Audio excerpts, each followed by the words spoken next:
الله يعلم ما نشكو من الألم وما نعانيه من ضيق ومن سقم، لكن لنا فيه ظن لا يخيبنا، حاشاه أن ترجع الأيدي بلا نعم.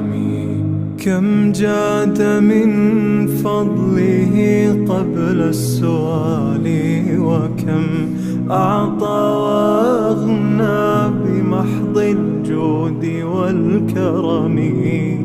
الله